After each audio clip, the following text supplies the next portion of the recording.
Hello guys, പുതിയ വീഡിയോയിലേക്ക് എല്ലാവർക്കും സ്വാഗതം. അപ്പോൾ ഇന്ന് നമ്മൾ ചങ്ങായിമാർ ഒന്നിച്ചിട്ട് നമ്മളെ കാസർഗോഡിൻ്റെ സ്വന്തം റാണിപുരം എന്ന സ്ഥലത്തേക്ക് പോകുന്നുള്ളത്. അപ്പോൾ ട്രക്കിങ് ഇഷ്ടപ്പെടുന്ന ആൾക്ക് പോകാൻ പറ്റിയ സ്ഥലമാണ് റാണിപുരം.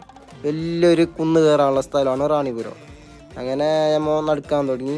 പിന്നെ ട്രക്കിങ്ങിൻ്റെ മജ കിട്ടണമെങ്കിൽ ഈ ചങ്ങായിക്ക് ബടി എടുത്തിട്ട് തന്നെ വേണമല്ലോ. ബടി എടുത്തിട്ട് നടക്കുമ്പോഴാണ് അവനക്ക് ട്രക്കിങ്ങിൻ്റെ മജ കിട്ടുന്നത്. എന്തെങ്കിലും കാട്ടിപ്പോൾ നമ്മൾ നടക്കാൻ തുടങ്ങി. അങ്ങനെ ഇത് നമുക്ക് അവിടെ ഇടയിൽ പാറെല്ലാം ഉണ്ടാകുന്നത്. അപ്പോൾ അവിടെ പോയിട്ട് നമ്മൾ ഇരിക്കും. അവിടെ ബേന മാറിയിട്ട് നമ്മൾ പിന്നെ നടക്കാൻ തുടങ്ങും. അങ്ങനെ ഇതിൻ്റെ ലാസ്റ്റ് വ്യൂ പോയിന്റിലേക്ക് എത്തണമല്ലോ. അങ്ങനെ നടക്കുമ്പോൾക്ക് ഇത് ക്ലൈമറ്റ് ഫുള്ള് ചേഞ്ച് ആവാൻ തുടങ്ങി. കോട മഞ്ഞ് വരാൻ തുടങ്ങി, പിന്നെ മഴ പെയ്യാൻ തുടങ്ങി. ലാസ്റ്റ് ഒരു സീനുണ്ട്, ഇത് കോടമഞ്ഞും മഴ മിക്സ് ആയിട്ടുള്ളൊരു സീൻ. അത് ആളെ പോയിട്ട് കണ്ടിട്ട് ആസ്വദിക്കേണ്ട ഒരു സ്ഥലം തന്നെ. മോനെ ഒന്നും പറയാനില്ല.